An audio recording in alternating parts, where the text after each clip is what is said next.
សួស្តីបងប្អូនទាំងអស់គ្នានេះជាថ្ងៃទី11សម្រាប់អវងរយៈពេល30ថ្ងៃរបស់ខ្ញុំអញ្ចឹងឥឡូវខ្ញុំមកធ្វើ challenge យើងទាំងអស់គ្នាអញ្ចឹងអ្នកទាំងអស់គ្នាហាត់ដល់ណាហើយឥឡូវហាត់បានប្រហែលថ្ងៃហើយទាំងអស់គ្នាជួយ comment ម្នាក់មួយមកហើយថ្ងៃនេះខ្ញុំមាន7ក្បាច់មកបង្ហាញអ្នកទាំងអស់គ្នាផងដែរលេខជាមួយក្បាច់ចាស់ហើយនិងក្បាច់ថ្មីបូករួមជាមួយគ្នាព្រោះក្បាច់ប្រហែលក្បាច់នេះគឺខ្ញុំហាត់វិលជុំដដែលទេអ្នកទាំងអស់គ្នាអញ្ចឹងអ្នកទាំងអស់គ្នាមើលនៅក្នុងវីដេអូដែលខ្ញុំសរសេរដាក់លើនោះទៅខ្ញុំឃើញខ្ញុំដាក់មកបាញ់ហាត់ប្រហែលវីដេអូមួយនេះខ្ញុំសូមលើកទឹកចិត្តបងណាដែលគាត់ទើបតែហាត់គាត់ចង់បានសាច់ស្អាតរៀង fit អីចឹងបងប្អូនកុំតន់ចោះចាញ់បងស៊ូទាំងអស់គ្នាអញ្ចឹង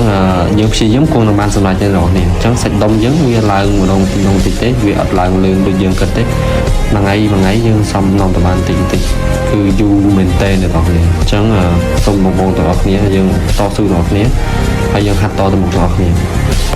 ហើយការធ្វើរំហាត់ប្រាណទាំងអស់គ្នាមិនមែនមិនសំខាន់ទេវាជំនួយយើងបានច្រើនធ្វើឲ្យរាងកាយយើងរឹងមាំហើយវាធ្វើឲ្យយើងសុខភាពល្អហើយបានរាងស្អាត fit ទៀតទាំងអស់គ្នាអញ្ចឹង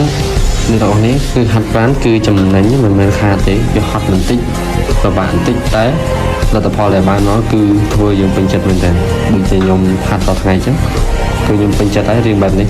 អញ្ចឹងសម្រាប់វីដេអូនេះខ្ញុំចែករំលែកបានតែប៉ុណ្្នឹងទេតោះយើងទៅហាត់ទាំងអស់គ្នា